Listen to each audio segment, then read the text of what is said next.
Party को 17वां साल है इस शहर में। सुबह में क्या डिलीवर कर दिया पीपल्स पार्टी ने? सर हमें तो नहीं लगता, कुछ भी नहीं दिया उन्होंने तो। फिर यानी कि आपकी जो वाइफ है वो लकी आपके लिए साबित हुई। यार पहले जियो ज्वाइन किया यार। बैगमास से किसके झगड़े नहीं होते और ये अच्छे होते हैं मेरे हिसाब से। तो ये झगड़े इनके नतीजे में दोनों जानिब से सीखा जाता है। कभी आपकी गलती होती है तो आप सीखते हैं, कभी दूसरे वाले की गलती होती है तो भी आप सीखते हैं। ऐसा ही है। दूसरी शादी करना चाहें, दूसरी शादी अभी हाल ही में, तो आपको रिस्पॉन्स अच्छा मिलेगा भाभी की तरफ से? वो भाई मैं दूसरी नहीं कर सकता। क्यों नहीं कर सकता? मैं तीसरी चार गाड़ी है सर हमारी। मैं तीसरी करूंगा ना सर दो की आपकी पहलू ही नहीं सर जा। भाई मेरी जो पहली है वो 2 के बराबर है।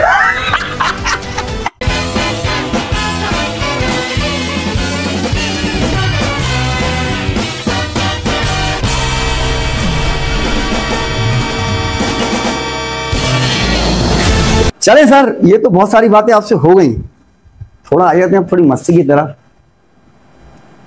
सर आपकी शादी कब हुई थी?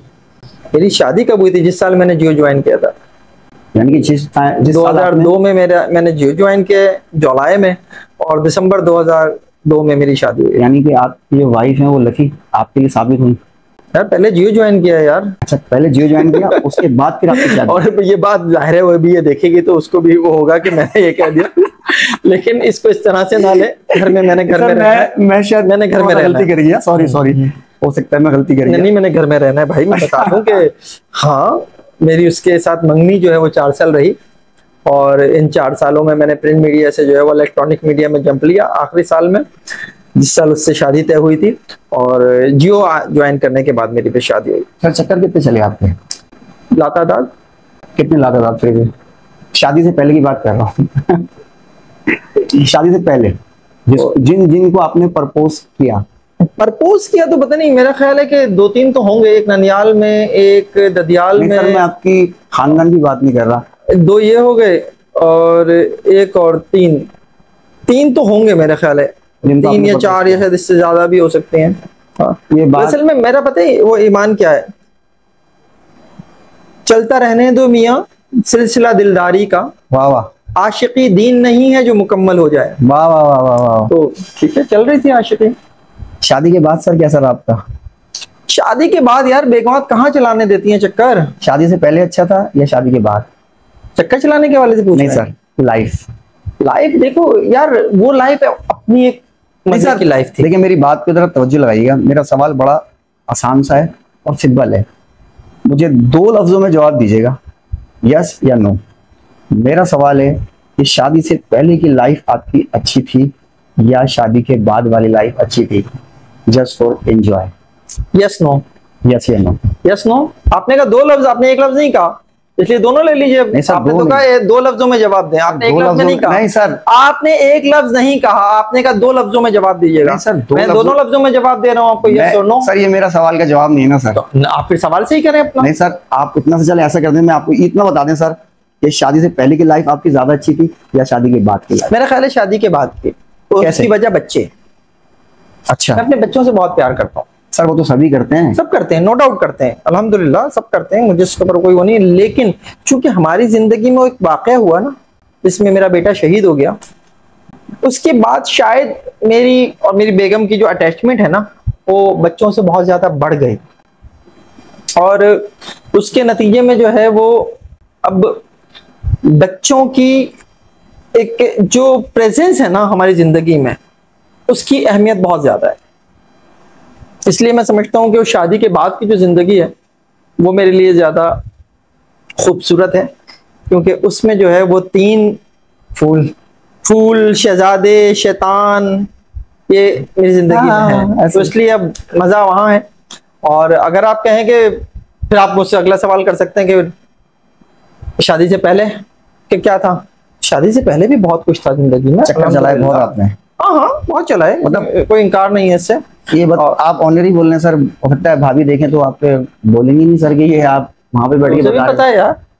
क्या पता है उनको तो पता ही नहीं, उनको तो कुछ पता ही नहीं हुआ आपके बारे में शादी से पहले का। शादी के बाद की क्या? अरे यार भाई, जो बातें मैंने नहीं बताई वो आपने बता दी होंगी जाके घर पे। ठीक है, जो मैंने आपने नहीं बताई वो बहनों ने बता दी होंगी, हो सकता है किसी उसने ही बता दी हो।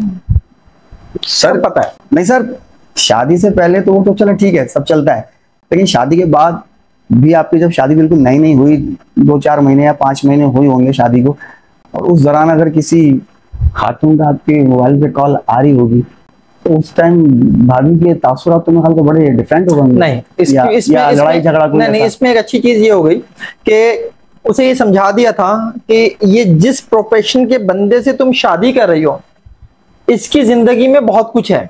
अच्छा, इसकी जिंदगी में ऊंच नीच सब कुछ है, लड़कियां भी होंगी, उनसे ये बात भी करेगा, सब कुछ करेगा। इसको तुमने जो है वो दिल पे नहीं लेना है।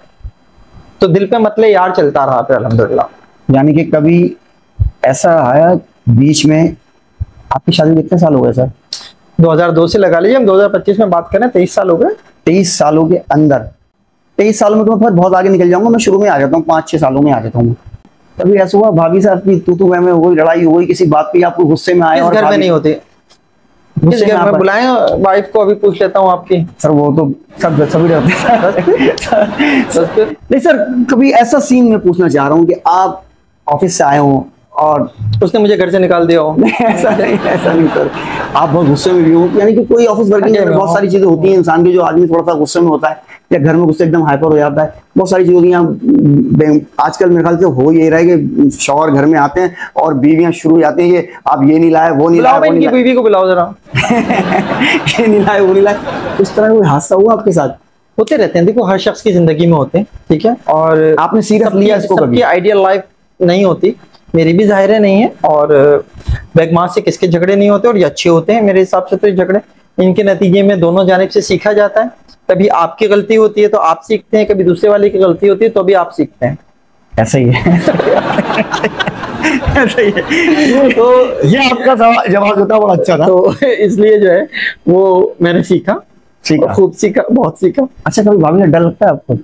कभी कभी यार, या आपको गुस्से में बैठी होती हैं आप, मतलब उनको सर्च कर रहे होते हैं, यार आज लग रहा है कि बहुत थोड़ा गुस्से में लग रही है? पहली बात तो ये कि मैंने घर में टाइम बहुत कम दिया। अच्छा। अपनी पूरी प्रोफेशनल लाइफ में, और जितना टाइम कम दिया उसमें, उस वक्त तक तो जब तक कि मोबाइल नहीं आया था, तो ये होता था कि घर पहुंच के जो है वो फेस कर लेते थे। अब ये है कि मैसेजेस की सूरत में, वॉइस मैसेजेस की सूरत में गुस्सा जो है ना वो पास हो जाता है, और आप घर से बाहर होते हैं उस वक्त आप सुन चुके होते हैं, तो घर पहुंचने तक चीजें चेंज हो चुकी होती हैं। तो मैं समझता हूँ कि मोबाइल का जो एक फायदा ये भी है। बहुत फायदा हुआ मोबाइल का, तो बहुत फायदा हुआ है। और आने वाले जो अभी बच्चे हैं जो बड़े हो रहे हैं, वो तो बड़ा फायदा उठा रहे हैं सर। मतलब मैंने तो अपने बचपन में, जब मैं छोटा था, तो मैंने तो छोटे भी थे। अरे सर बचपन तो सबका ही होता है ना सर। अच्छा। हमारा भी होगा, हम भी छोटे से बड़े हुए हैं। तो मेरे ख्याल से हमने अपने बचपन में अपने पास तो मोबाइल देखा ही नहीं, ना छोटा ना बड़ा। हाँ, वो घर पे फोन होते थे बस, वो पहले हाँ वो चलते थे, तो उस पे बस घर वालों की डिस्कस वगैरह हो जाती थी। अच्छा सर, कभी ऐसा लगा आपको कि अगर आप दूसरी शादी करना चाहें, दूसरी शादी अभी हाल ही में, तो आपको रिस्पॉन्स अच्छा मिलेगा भाभी की तरफ से? भाई मैं दूसरी नहीं कर सकता। क्यों नहीं कर सकता? मैं तीसरी करूंगा सर, हमारी मैं तीसरी करूंगा ना सर। दो की आपकी पहली ही नहीं सर? क्या भाई, मेरी जो पहली है वो 2 के बराबर है। सर आज तो आप, मुझे लग रहा है जब मैं ये शो ऑन करूंगा तो सर फिर आपका तो बस अल्लाह ही हाफिज है, क्योंकि आपने 2 का नाम ले दिया। मुझे तो मैं भाभी, मेरी तरफ से तो माजरत है, मैंने नहीं बोला, मैंने सिर्फ दूसरी शादी करने का जरूर बोला था, लेकिन जवाब आपने खुद सुन लिया कि 2 मेरी हो चुकी है, तीसरी करूंगा। तो सर आपका तीसरी का इरादा है, यानी कि 2 करने के बाद भी? बिल्कुल है। है आपका? बिल्कुल है। करेंगे आप? बिल्कुल है। आप कब दिखा रहे हैं रिश्ता? सर दिखा देंगे, लेकिन सर आप इजाजत तो ले लें भाभी से कि वो आया यार, ले लेंगे ना इजाजत भी। आप पहले रिश्ता तो दिखाएं। सर रिश्ते तो बहुत आ जाएंगे, आपके नाम से आ जाएंगे, खाली आपका नाम ही लेंगे, रिश्ते की लाइन लग जाएगी। नाम तो लो ना, नाम लेते क्यों नहीं? नाम लो जाके कहीं नाम। सर रिश्ता अगर आपका नाम ले देंगे, फहीम सिद्दीकी की शादी के लिए लड़की की जरूरत है, खाली एड मैंने अपने अगर उस पर मोबाइल पे लगा दिया, किसी पे लगा दिया, तो मेरे ख्याल से लाइनें लग जाएंगी। तो लगा क्यों नहीं रहे भाई? फहीम सिद्दीकी के लिए सर तो लगा क्यों नहीं रहे? लगाओ ना। अच्छा सर, कभी आपको ऐसा लगता है कि अपनी लाइफ से आप परेशान हैं? कोई भी ऐसी बात जिससे आप लगता है आप परेशान हो रहे हो या डिस्टर्ब हो रहे हो किसी भी चीज से? ये मेरे ऊपर मेरे रब का करम है कि मेरे असाब अल्लाह ने बड़े मजबूत बनाए, और जिस वाक़े का मैं जिक्र कर चुका हूँ अभी आपके प्रोग्राम में, कि जब ब्लास्ट हुआ और वहाँ आप मेरे ज्यादा डिस्टर्ब हुए थे? बेटे, वहां पे भी मेरा ख्याल है कि मैं मेरे असाब की मजबूती का ही मैं वहां जिक्र करने लगा था कि मैंने अपने बच्चों की लाशें देखी हैं अपने सामने ऐसा पड़े ही हुए। और उस दिन भी जब ब्लास्ट हुआ तो ब्लास्ट के बाद मेरी आंखें बंद हो गई। मैं वहीं बैठा था जहाँ वैसा बैठा रह गया। थोड़ी देर बाद जब मैंने आंखें खोली तो बहुत ज्यादा धुआं था, कुछ नजर नहीं आ रहा था। मैंने आंखें बंद कर ली, फिर मैंने आंखें खोली कुछ देर के बाद तो भी धुआं था। सॉरी आपका बात काट रहा हूँ, ये जिंदगी का मुझे लगता है आपका सबसे खतरनाक वाकया होगा आपके कैरियर का। डेफिनेटली यानी कि बड़ा मुश्किल वक्त जो जिस तरह की आप मुझे बता रहे हैं अभी, ऐसा ही है सर? बिल्कुल ऐसा ही है। और ये मुश्किल तरीन वक्त था। बिल्कुल ऐसा ही है। और ये मेरा ख्याल है मेरी जिंदगी की सबसे बड़ी आजमाइश थी। ऐसे ही ऐसे ही। और मेरे रब ने, जब मैंने तीसरी मरतबा आंखें खोली तो काफी हद तक धुआं छट चुका था और आसपास का मंजर जो है मैं देख सकता था। तो मैंने अपने इर्द गिर्द जो है वो लाशें देखी हैं, आज़ा देखे हैं कटे पिटे जो जिस्म से अलग हो गए थे। मैंने अपने बच्चों की लाशें देखी हैं, मैंने जख्मी देखे हैं अपने इर्द गिर्द। तो वो एक मुश्किल वक्त था, लेकिन मेरे रब ने मुझे उस वक्त से निकाला है। मैं उस आजमाइश से गुजरा हूं जो इंतहाई मुश्किल है, जिसके लिए अल्लाह कुरान में कहता है कि हम तुम्हें आजमाएंगे भूख से, खौफ से, जान से, माल से और औलाद से। तो मैं औलाद की आजमाइश से गुजरा हूं और मैं ये समझता हूं कि चूंकि मैंने उस पर सब्र किया तो अल्लाह ताला कुरान में कहता है कि जिसने सब्र किया उसे बशारत सुना दो कि अल्लाह उसके साथ है। तो अल्लाह मेरे साथ है, अल्लाह तेरा लाख लाख शुक्र एहसान। तो अब आपका जो सवाल है उसका जवाब यही है कि जब मेरे साथ अल्लाह है तो मैं परेशान नहीं हूँ। बेशक परेशान, ये तो आपका खैर बिल्कुल सही बात है। अच्छा सर, अब आप देख रहे होंगे थोड़ा सा मैं जिस गुफ्तगू में मैं और आप फंस गए निकल जाए उससे मेरा निकलना मुश्किल हो गया सर। नहीं बड़ा मुझे मैं निकालता हूं आज मैं फर्स्ट टाइम कोई ऐसा इंटरव्यू कर रहा हूँ अपने कैरियर का जिसमें मैंने मस्ती नहीं करी सर, बिल्कुल ही। वरना मैं करें यार, मैं कर रहा हूँ आपके साथ, मैं मस्ती में, लेकिन आपकी बातें कुछ ऐसी हैं कि उसमें दिल नहीं चाह रहा, सुनने में मजा आ रहा है। तो मैं थोड़ा सा मौजूद को आगे लेके जा रहा हूँ। शुक्रिया। तो मैं ये पूछना चाह रहा हूँ सर, आप पाकिस्तान में रहे, आउट ऑफ सिटी भी गए होंगे आप, आउट ऑफ कंट्री भी आप गए। पाकिस्तान के निज़ाम में और आउट ऑफ कंट्री के निज़ाम में क्या फ़र्क देगा सर आपने? जो मैं अपने शो के अंदर ये बात करना नहीं चाह रहा था, लेकिन मैं हाल ही में एक वाक़या देख कर आया हूँ सर, और मैंने सोचा था कि आप जब शो में आएंगे मैं आपसे ज़रूर डिस्कस करूँगा। सर, इंसान की कोई वैल्यू नहीं है पाकिस्तान में, कोई वैल्यू नहीं है। मेरे दोस्त को मार दिया गया। मैं इस शो में ये सवाल नहीं उठाता, लेकिन मैं पूछना चाह रहा हूँ कि मतलब हमारे पाकिस्तान के अंदर इंसान की कोई वैल्यू नहीं है सर। आप क्या समझते हैं इस चीज को, किस हवाले से देखना चाहते हैं आप? देखिए, आपका सवाल था कि फर्क क्या है, तो मेरे नजदीक जो फर्क है वो हुक्मरानों की नीयत का फर्क है।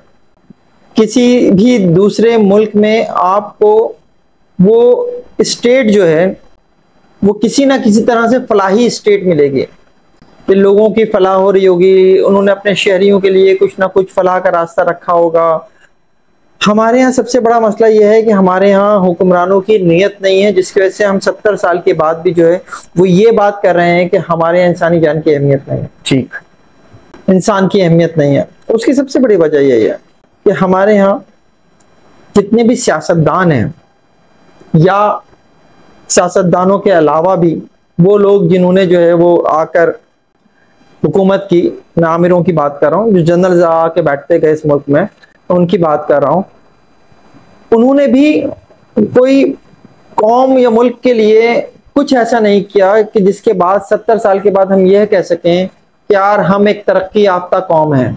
ऐसा ही है। हम आज भी जो है उन मसाइल में उलझे हुए हैं जिनसे दुनिया बहुत आगे निकल चुकी।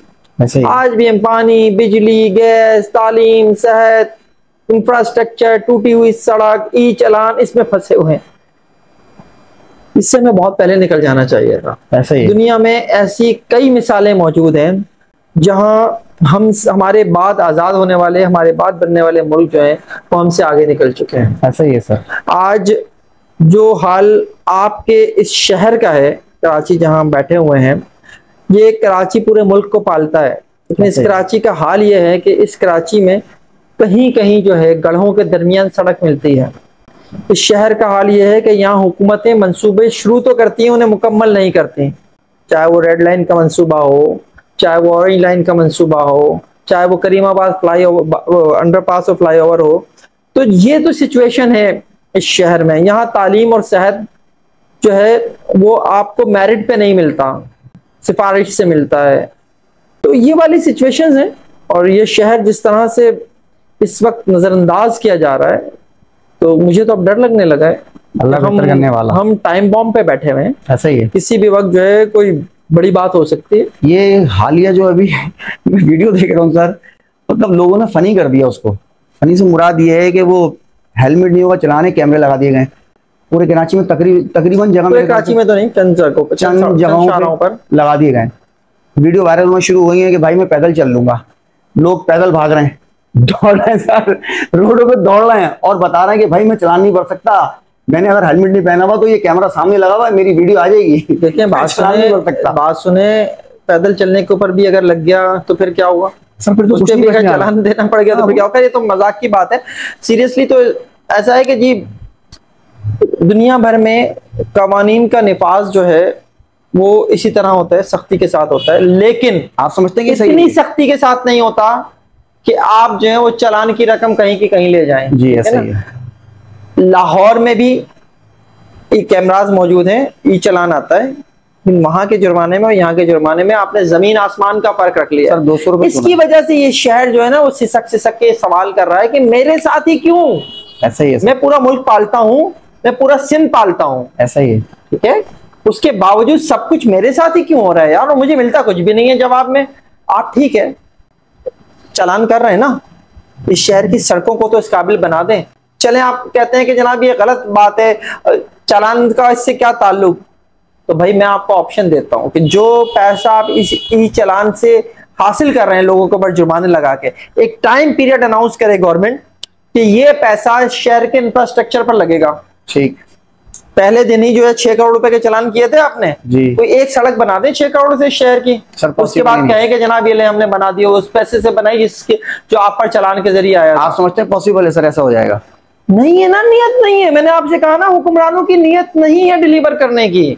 पीपल्स पार्टी को 17वां साल है इस शहर में, इस सूबे में, क्या डिलीवर कर दिया पीपल्स पार्टी ने?